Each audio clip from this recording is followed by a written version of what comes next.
everyone. I hope you're doing well today. It's so pretty outside, so I had to come outside and get some fresh air. We are going to go over Chapter 4, Part B. That was the end of Chapter 4, and we're going to go over those questions. So, the first question was, what do you learn about Pa? Well, if you look, and we go to, it was about halfway through the chapter, that's where we started reading, and we stopped in the middle of his story. So he was telling us about his life and how he met Serafina and things of all sorts. And it was a pretty crazy story. It was pretty intense. We learned about Pa that he found Serafina in the woods. He found her as a baby, and then he took her from the woods to care for her because all the other creatures that were around her were not surviving, so he wanted her to survive. We learned then that he worked at a different location at the Biltmore, and that people started coming around, were asking questions about Serafina, and so he didn't want anything to happen to her. He said that the government was coming around and was trying to take her, trying to put her in a cage, and so he was like, oh gosh, I don't want that to happen.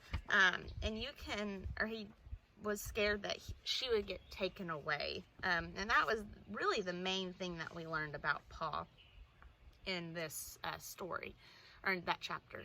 And then the second question says, why does Sarah and Pa live in the basement? Well, to kind of piggyback on what we've learned about Pa, we learned that they live in the basement because they're hiding from the people who wanted to take Serafina at the last location that he worked at. And so he doesn't want them to take her or see her.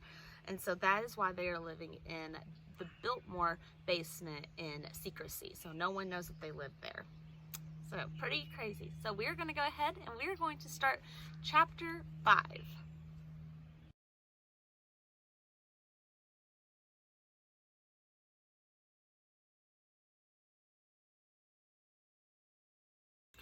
Okay, here we go. Starting on Chapter 5. So if you're following along in the book, that's going to be on page 63.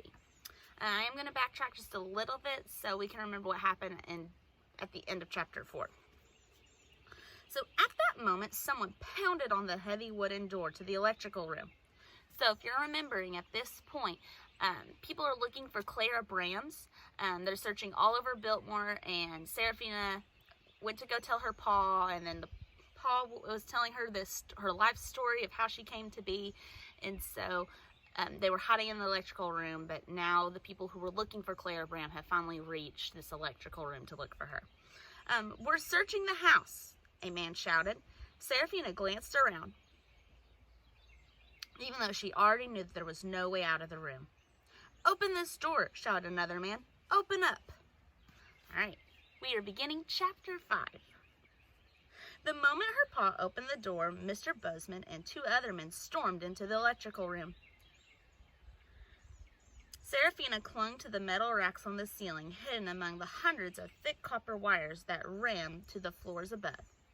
While her Pa launched an elaborate explanation of exactly how a dynamo generated electricity to the bewildered men, Serafina crawled along the ceiling, dropped silently to the floor behind them, and darted out the open door.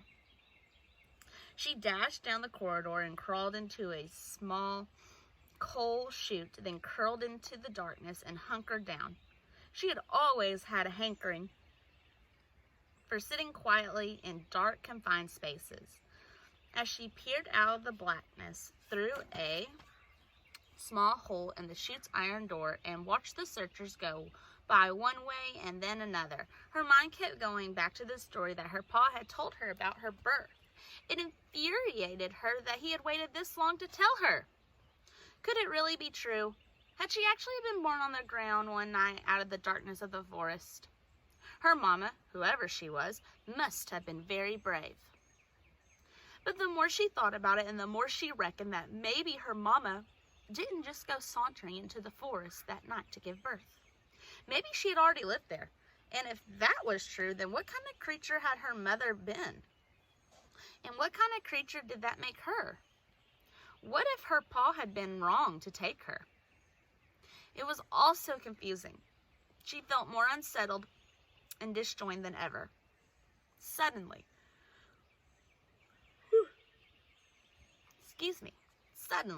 Her paw wasn't her paw, and Biltmore wasn't her home. And she still didn't have a mama. She knew now that her paw had been hiding her because he was scared of what people would do to her. But it still confused her because her paw loved her. So couldn't other people love her too? What difference did it make when you slept and when you hunted? It seemed like everyone must love the feeling of lying in the warm sunlight of a window, or seeing a bird fly across the sky, or taking a walk on a cool moonlit night when all the stars were overhead. She wasn't sure if most boys and girls her age could catch one rat or two with their bare hands, but she didn't think that it was too strange of a thing either way. As another search party moved past her, Serafina watched them and shook her head. If Clara Brams was alive and wanted to hide, there were plenty of places for her to do so. Adults, even 100 of them running around in a panic, didn't seem to grasp all that was possible in a place like Biltmore. There were thousands of places to hide. She hoped that they would somehow find Clara, despite what she had seen happen the night before, but she didn't think they would. Clara Brams was gone. "You're too loud and moving too fast," she thought as the searchers went by. "You're never going to find her that way. You've got to catch the rat." Her paw told her to leave them to it, that it wasn't any of her business, that they weren't her kin. But who was he to say who was kin and who wasn't? He stole babies out of the woods. What if Clara was still alive and needed her help? How could she just sit there and watch? What if the man in the black cloak came again and took someone else? She resolved that she needed to find Braden Vanderbilt again and tell him what she'd seen. It wouldn't be right not to. She'd always dreamed of having a friend, but what kind of friend was she going to be to Clara Brams if she didn't try to help her out? When the corridor was clear, she crawled out of the chute and snuck away. Her plan was to creep upstairs, but when she passed through the mossy stairway that led down to the lower levels of the basement, she wondered if there would be any sign of what had happened the night before. The young master would be far more likely to believe her story if she could bring him some sort of evidence of what she had seen. She slinked down the stairs, down and down again into the damp darkness of the sub-basement until she came to a slanted, brown, dripping corridor. She couldn't stop her breathing from getting heavier, but she kept going, telling herself that she'd be safe. She crept through the darkness until she came to a spot where she had seen the man in the black cloak. There was no sign of Clara Brams, but there were red drips on the wall.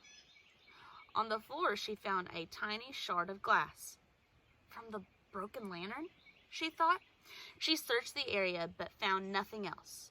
On her way back, she followed the same series of corridors she had used to escape the demon, or whatever it was.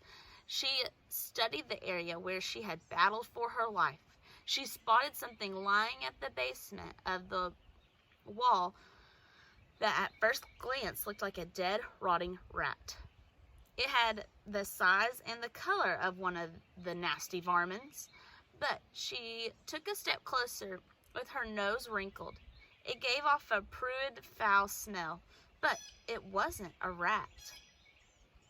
She clenched her teeth and got down on her hands and knees and examined it. It was a glove, lying crumpled on the floor.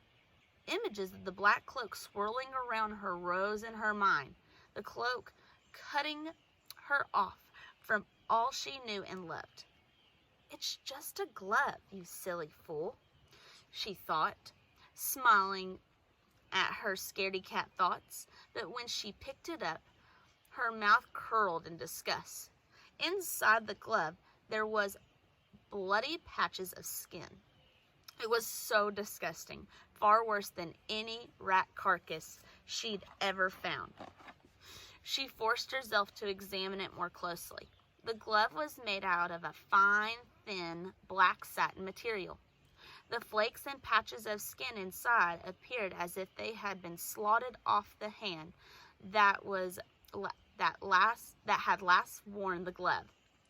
The skin had black spots and gray hairs. It was as if the owner of the glove hadn't just been old, but aging rapidly, almost disintegrating. Her muscles twitched as she remembered fighting for her life. She had bitten the claw in a wild frenzy. The glove must have fallen off his belt or pocket, for she remembered that his hands had been bare and bloody when she fought him. Men's gloves were as common as top hats and canes, so it wasn't a very good clue. It didn't provide her evidence to show to the young master, but it did stiffen the idea that whoever or whatever the man in the black cloak was, there was something wrong with him. Anxious to get out of the damp and more determined than ever to find the young master, she scampered her way to the main level of the basement. Many of the rooms on this level had windows at the top of the walls. Outside, she could see servants and guests searching the gardens, the Rambles maze, and the many footpaths. She couldn't help but hope to see Braden Vanderbilt among them. She wondered if she could think of Braden as her friend now, or was she fooling herself? The God's honest truth was that she didn't even know what a friend was, other than what she had read in books. If you meet someone face to face, they don't hiss at you and bite you. Does that mean you're friends? But when she thought about it a little more, she remembered that she had nearly in fact hissed at the young master when they first met. So that wasn't ideal. Maybe they weren't friends at all. Maybe he thought she was nothing but a lowly dirt scamper from the basement, and she didn't warrant a second thought. She probably should have told him right away that she was the CRC. That would have been a lot more impressive. As it was, she just wasn't sure what sort of impression she had made, except that she was a dirty, rude, unkempt, and had bad hair. So that is where we are going to stop for today. So thank you for listening.